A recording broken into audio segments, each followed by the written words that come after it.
পয়গম্বর মুসা নবী আল্লাহর কাছে কথা বলার জন্য যাচ্ছে, এমনি একজন ধনী লোকের সাথে সাক্ষাৎ। ধনী কয়, মুসা রে, ও মুসা, আমার এত ধন হিসাব রাখতে পারি না, আল্লাহরে জিগাইবানি কি করলে আমার ধন কমবে? মুসা নবী কয়, ঠিক আছে জিগাইব। একজন বৃদ্ধার সাথে, একজন মহিলার সাথে দেখা।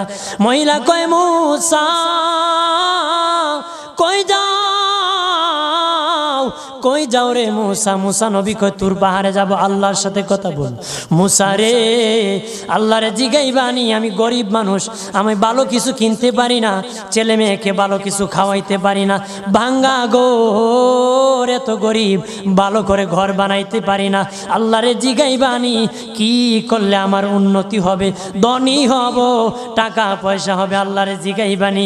আল্লাহ মুসা নবী কয়, ঠিক আছে, আল্লাহরে জিগাইব, তুমি কেমনে ধনী হইবা? আল্লাহ নবী মুসা নবী তিন রাস্তার মোড়ে যা দেখে একটা লোক বসে আছে, তার দুই হাত নাই, দুই পা নাই, দুই হাত নাই, দুই পা নাই। ওই লোক ডাক দিয়া কয়, মুসা রে, জীবনে কোনোদিন নিজে হাঁটতে পারি নাই, নিজ হাতে খেতে পারি নাই, কেউ খাওয়াইলে খাই, নতুবা উপবাস থাকি, বৃষ্টি আসলে ভিজি, সেখানে আমি আবার শুকাই। ও মুসা, জীবনে কোনো কাজে দুনিয়ার লাগি নাই, আল্লাহরে জিগাইবানি কোন কারণে আমারে বানাইছে? আল্লাহ কয়, জিগাই মনে। মুসা নবী কয়, আল্লাহরে তোর পাহাড়ে মুসা নবী, মুসা ছিল কালিমুল্লাহ, কথা বলার প্রেম ছিল, কথা বলতো, কথা বলার প্রেম ছিল। কথা বলতে বলতে শেষ দিকে কয়, আল্লাহ গো, আসার সময় তিনটা লোক আমার কাছে প্রশ্ন করেছে, একজন লোক হলো ধনী, কিভাবে তার ধন কমবে গো? আল্লাহ বলেন, মুসা রে, তারে জানায়া দাও যাকাত দেওয়া যেন বন্ধ করে দে, শুকরিয়া আদায় করা যেন বন্ধ করে দে, তাহলে আমি প্রভু আল্লাহ সুবহানাহু ওয়া তাআলা তার ধন কমায়া দিব। যদি শুকরিয়া আদায় বন্ধ করে, তাহলে ধন আমি কমাই দেব। এরপরে মুসা নবী বলে, ও মালিক, আল্লাহ একজন মহিলা বলেছে তার গরিব মানুষ গরিবী হালত যায় না, যত ইনকাম করে তার একটা ভাঙ্গা ঘর, ভালো ঘর বানাইতে পারে না গো। ও প্রভু, কি করলে তার ঘর উন্নতি হবে, তার অবনতির থেকে উন্নতি হবে? আল্লাহ বলেন, মুসা রে, মহিলারে জানিয়ে দিও, তারে আমি যা দিয়েছি তার উপর যেন সে শুকরিয়া আদায় করে।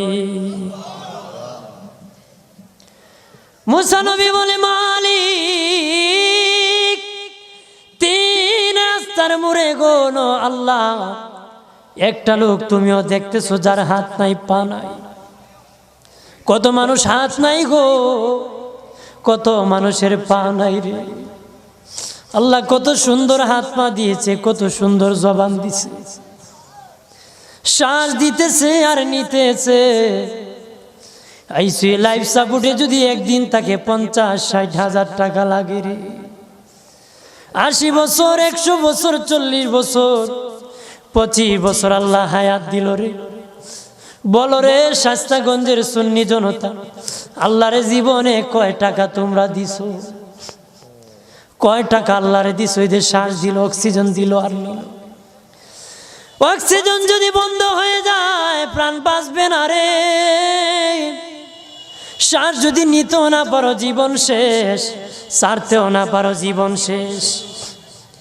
অক্সিজেন আল্লাহ দিল, বিনা টাকায় দিল, বিনা পয়সায় দিল, আল্লাহর শুকরিয়া আদায় করতে হবে। আল্লাহ কয়, মুসা, যেই লোক হাত পাও দেই নাই তারে আমি বানাইছি জাহান্নামের একটা ছিদ্রি আছে, এই ছিদ্রিটা ভরার জন্য, এই ছিদ্রি খানাটা বন্ধ করার জন্য আমি এই মুসায় এই লোকটাকে আমি বানাইছি। সুবহানাল্লাহ বলেন না? মানুষের সম্মান বেশি, মানুষের ইজ্জত বেশি, সৌন্দর্য মানুষের বেশি। আবু বকর সিদ্দিক রাদিয়াল্লাহু তাআলা আনহু মসজিদ নববীতে নবীর পাশে নামাজ পড়ার জন্য যাচ্ছেন গো বাবাজি। ওনার সামনে বৃদ্ধা একজন ইহুদি পড়েছে, বৃদ্ধ মানুষ কুটকুট করে হাঁটতেছে লাঠি বর করে। উনি দেখলেন যদি এই বিদ্যার পিছনে হাঁটেন মসজিদ নববীতে নবীর পিছনে জামাত নামাজ পাবেন না, আর যদি ধাক্কা দিয়ে চলে যান মুরব্বির সাথে বেয়াদবি হবে। আবু বকর সিদ্দিক রাদিয়াল্লাহু তাআলা আনহু আদব দেখাইয়া মুরব্বির পিছনে আস্তে আস্তে আস্তে আস্তে হাঁটতেছে। মানুষের সম্মান করলে আল্লাহ কত খুশি হয়, আর মানুষকে যে আল্লাহ সুন্দর করে বানায়। আল্লাহ নবী মসজিদ নববীতে সে রুকুর মধ্যে চলে গেছেন, রুকুর মধ্যে চলে গেছেন, রুকুতে কের মধ্যে চলে গেছে, জোরে বলেন, রুকুর মধ্যে চলে গেছেন আল্লাহর নবী।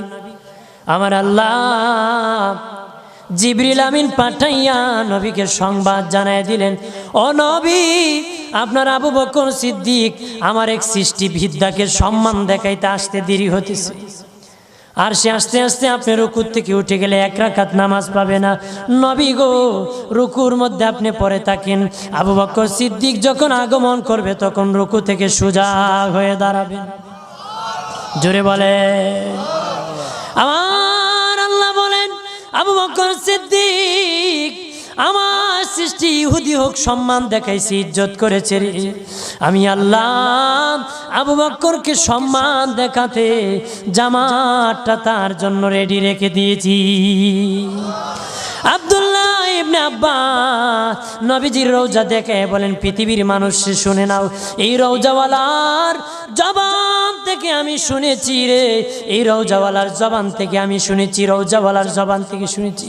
নবী বলেছেন, কোনো বৃদ্ধ মানুষ যদি একটা গাঁটি নিয়ে দেয়, কেউ এগিয়ে দেয়, লাঠি পরে যদি উঠাইয়া দেয়, বৃদ্ধ মানুষ হাঁটতে পারে না, ধরিয়া ধরিয়া বাড়ি পর্যন্ত পৌঁছায় দেয়। আব্দুল্লাহ ইবনে আব্বাস বলেন, এই নবীর রওজাওয়ালার জবান থেকে, আমার নবীর জবান থেকে শুনেছি। নবী বলেছেন, আমার মসজিদে নববীতে যদি কেউ 10 বছর ইতিকাফ করে একজন বৃদ্ধার লাঠি উঠাই দিলে 10 বছর ইতিকাফ করার সওয়াব আমল নামায় পাবে। হাত পাওয়ার শুকরিয়া আদায় করুন, ধনের শুকরিয়া আদায় করুন। রাজি আছেন তো? ধনী থাকলে ধনের শুকরিয়া আদায় করো, গরিব হলে গরিবী হালতের শুকরিয়া আদায় করো। হাত পাও যদি না দেয়, হাত পাও না দিলে শুকরিয়া আদায় করো।